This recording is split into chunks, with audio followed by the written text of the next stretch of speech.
Good afternoon, everyone, and thank you for joining myself today for IT Office Hours with Andromeda Technology Solutions. If anyone's not familiar, my name is Abby. I help oversee the marketing and web development division over here at Andromeda, and I run these educational webinars every month. So this month, our topic is going to be ransomware. We're going to talk about really what it is, how it happens, how you can respond to it, and also, most importantly, what you can do for your business to help prevent that from happening. So for any new attendees, I just want to go over really quick what IT Office Hours is. So again, this is something that we're providing all clients and prospects and just kind of the network for Andromeda Technology Solutions. We're going to dig into popular topics in IT, cybersecurity, business technology, and really this is just a way for us to give back to the community and share information that we think is helpful and educational and primarily focused on helping you protect your business from the threats that are occurring day in and day out.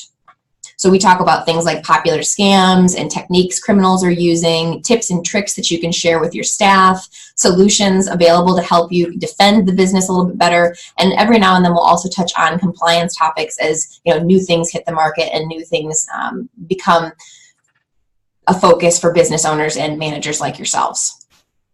So without further ado, we will kick this off. We try to keep these brief, 15 minutes max. So again, today we're talking about ransomware, how it happens, how you can respond to it, and most importantly, what you can do to prevent it.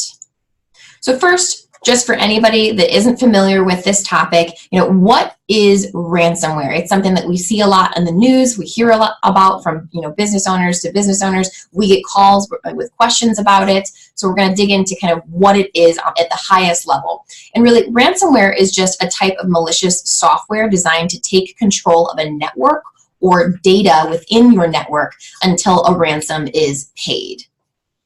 It looks sometimes like this. So this is a version of the famous Wannacry ransomware attack. And so what you would see when you came into work would be a message like this on your screen informing you that a certain amount of data or all of the data or all of the workstations at the office have been taken over by these criminals. All the data becomes encrypted. So it's not readable, it's not usable, and they will not decrypt your data for you until you pay a ransom within a certain amount of time. Oftentimes, the ransoms grow as time goes on, so they may start off demanding hundreds of dollars or thousands of dollars, and they'll give you a certain amount of time to take action. And then if you don't take action, they're going to penalize you by adding more to your ransom, and then eventually the ultimate threat is that they're going to destroy your data and that you will never get it back. So think about that for a moment, about how threatening this really is to businesses across the United States and globally. Businesses are closing their doors because of these types of things. Criminals get a hold of your data. You come into work on a Tuesday morning and you find that all of the workstations are locked. You can't get any data for clients, for vendors, for projects, for anything until you pay. And unfortunately, if you are caught in this situation, there are very few things that you can do, but we will go over those. But first, I want to get rid of or address a myth out there when it comes to ransomware. And oftentimes, small to mid-sized business owners, they don't think cybersecurity threats apply to them because they think that criminals are really only going after big ticket items and big businesses, right? But in fact, the small to mid-sized business, the smaller businesses are prime targets for cyber crime and ransomware and threats, because the criminals know that you don't have the budget and the time and the manpower that a Fortune 500 company has to dedicate to cybersecurity. So in many respects, the small to mid-sized business is more or less the low-hanging fruit to the cyber criminal. So I'm going to share with you guys a couple examples that I went just this week. This stuff happens so frequently that I, just a couple days ago, typed into Google ransomware and across a variety of industries. And so right here, ransomware attack locks eye care practices computer system for over 2 weeks. So in this case, these guys did not pay the ransom, but patients were quoted as saying they were calling in, they couldn't get appointments. The business was at a standstill for 2 weeks, and many businesses couldn't withstand that amount of downtime.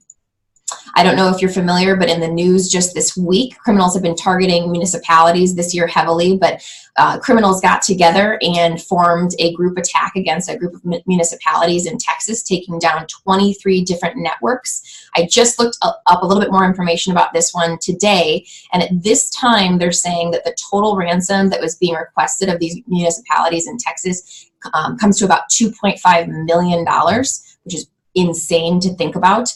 The governor has actually dubbed this a level 2 emergency for the state at this point. So very scary stuff. Municipalities are getting hit heavily. Manufacturing is another industry that we're seeing get impacted a lot with ransomware at these times, just because a lot of the Internet of Things and the production and the supply chain is, connected with technology at this point. So cyber criminals know that if they are able to lock down the systems for these businesses, it's at a standstill. So this is a story about a manufacturing firm actually in Evanston, Illinois, and this incident actually had a global impact because suppliers that this manufacturing facility supplied to overseas were having to put off production for a couple of weeks while they worked to recover from this one. Recently as well, this year in Naperville, a security breach exposes personal information of more than 50,000 students and other individuals on the network, past and present Naperville area students. The interesting thing here is that not only did the school have to disclose to all of the parents that they had exposed the data, but they are now responsible to provide credit monitoring and identity theft monitoring to the students as well as anybody else impacted. So, I mean, when you think about the impacts of ransomware with respect to a business, you have to think about the downtime that you're going to go through during the incident itself, then damages with respect to anything that you have to pay out to anyone whose data gets compromised with, this credit monitoring. And then there's also reputational damage, just because we live in a world where disclosure is in many places mandated by law. And just imagine having to disclose to your vendors, your clients, users of your services that their information was compromised. It's not a great situation to be in, that's to say the least. Finally, I've got Maitland. This one is in Florida. A dentist office was ransomed for $20,000 to get their data. The criminals stole all of the accounting records. So this one was an example similar to the one I talked about earlier, where the criminals hijacked the data and then they wanted $10,000, and if the ransom wasn't paid within a certain number of days, it would double. So this office ended up having to hand out $20,000 to get their data back, or risk having it completely destroyed and never available again. And obviously when it comes to financials, that's just not feasible. So I've shared all these examples of scary stories. So now the question is, what can you do? How can we help? And what can you do at the business level to help defend and protect yourself against ransomware? So unfortunately, if you're impacted by ransomware, if you were to come into the office and you were to see that pop-up that I showed earlier with a message telling you that you were a victim of a ransomware attack, there's very little that you can do with respect to accessing that data at this time. It's been encrypted, it's no longer readable or legible, and truly, unless you have the decryption key, there's not much you can do. So what we recommend is making sure that you have regular and trustworthy data backups. The reason this is important is because if you have a copy of your data, then whatever the criminals have encrypted doesn't matter, because you can just back up to the most recent save of your data and you can keep moving. Now, you will most likely see a temporary outage while you're trying to spin up your data, but with proper backups and proper protocols, that interruption is minimal. So some questions that you're definitely going to want to ask about your backups, because like I said, they need to be trustworthy as well, is going to be how often are backups happening. So for instance, our solution, we work with a company called Datto, and it will take screenshots of the data across the network every 15 minutes. So you need to determine at the business level, how often do you need to be backing up your data? How much data are you willing to lose in the event of an incident? And I mean, that impacts things even larger than just ransomware. Things like equipment failure, accidentally deleting files, all kinds of human errors that this type of a thing can help you avoid. So the second question is going to be, when is the last time your backups were tested? So oftentimes, and this is a terrible situation if you face it, you're going to be impacted by some type of an incident and we'll be okay, we have backups. But you're not regularly testing them, or the firm that you're using isn't regularly testing them. So then when it comes time to back up to your most recent data point, you find that the backups had been failing, or there was some type of a glitch, and you actually don't have a backup that you can restore to. So you definitely want to make sure that you're asking when the last time these were tested, just to make sure that things are up and running well. Finally, or not finally, but third, where is the data being stored? So there's a variety of different options available when it comes to data backups, and what I'm talking about here is going to be the physical location of your data. So we recommend that you have an on-site backup device that also backs up to the cloud. And the reason for this is because by having cloud backups available, you're able to avoid any type of a physical incident that might damage, let's say, your servers or anything of that nature. I mean, heaven forbid a natural disaster hits and the entire office is flooded, that would impact the physical devices on site. So you want to make sure you've got off-site storage, and the cloud is a nice secure way to do that. And I mean, that's what we would definitely recommend. So then finally, can your business keep running while your team works through the issue? Because like I said at the beginning of this, no matter what happens when it comes to ransomware, you can anticipate that there's going to be at least a slight interruption with respect to your ability to connect to your data. So these are the conversations that you really want to have with your vendors and internally to kind of figure out, okay, if we were down, how long can we truly afford to be down, and how do we, with ourselves and our vendors, figure out a plan so that we can achieve that time? For some businesses, it might be minutes, hours, days, but those are things that you want to make sure that you're discussing internally, and then also coming to your vendors and asking them if they can help you and support you in that way. So that's all related to data backups and disaster recovery, because that's going to be what you're going to want to have in place so that if you were impacted by ransomware, if ransomware got on your network, if you have good backups and you have a good backup and disaster recovery plan, you're going to be okay. So also, we're going to recommend that we're doing some staff training. So ransomware, the way it gets onto your network is just like most other malicious incidents. It's going to be through an employee clicking on a bad link and accidentally downloading the malicious software, an employee giving away their credentials and falling victim to a phishing attack, and so a criminal gets access to your network that way. All of this stuff, and almost every time we meet for IT office hours and we're talking about cybersecurity, the number one thing that you can do to help prevent these incidents and protect yourselves and your business is going to be educating the staff and doing regular cybersecurity training. So you want to make sure that your staff can identify phishing emails so that when they see something come through, they're not clicking on those links. They're not handing over their passwords on accident. You want to make sure that you're keeping employees in the loop on new scams and techniques that criminals are using to hit the market.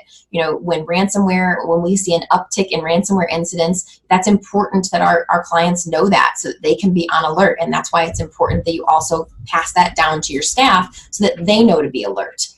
Something that we recommend is going to be investing in a solution, and we offer an online employee cybersecurity training program, but you want to make sure that whatever program you choose and whatever you implement is doing regular touches, like regular quizzes. So our solution sends out a micro quiz that takes about 2 minutes every single week to all of the staff at Andromeda, and then all of any clients that use this service. We're all getting trained every single week. Even if it's only 5 minutes, it means that it's going to be present in your mind when your staff is going into their email, is surfing the web, and is interacting with technology, and they're better prepared and better able to protect themselves and your business. And then the other thing is just going to be, you want to look for some type of with whatever solution you choose for your staff training and your cybersecurity training, you want to make sure that you get visibility into individual performance, because you want to be able to assess which teams or which teammates need more help and more assistance so that you can be there for them, right?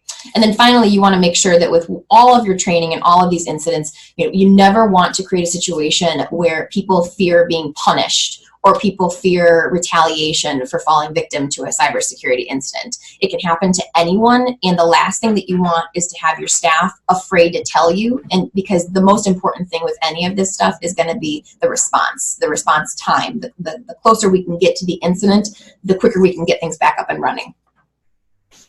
So there are definitely other solutions available that can help as well. Like I said, phishing emails and malicious emails landing in your staff inboxes, that can help. We can help with that, with helping with enhanced spam filtering. We'll just keep the emails out of the inbox. Then also you want to make sure that whoever's handling your IT, whether it's an internal team, an outsourced team, a combination of both, you want to make sure that you're investing in network management, which it needs to include regular patches and updates. I'm sure that everyone sees in the news all of these different cybersecurity incidences, they happen, and with regular patches and updates, you know, Windows and the different operating systems are pushing out updates that help improve security so that the criminals can't get at your network. And then finally, you just want to make sure that you have professional firewall and network equipment installed, because I mean, that's going to be the way that we're going to keep criminals from brute force just entering your network on their own. You want to make sure that you're monitoring ports to make sure that there aren't any open connections that have been forgotten, you know, from an employee that left who used to have remote access, etc. So you just really want to make sure, again, spam filtering is set up, regular patches and updates, and then whatever infrastructure equipment we're using is up to date, because those get patches and updates as well, and you're using a professional solution.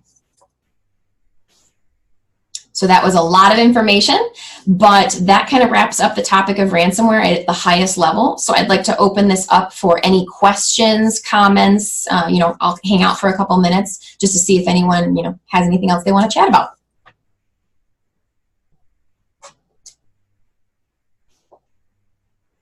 I got, what's the price point of the employee cybersecurity training program?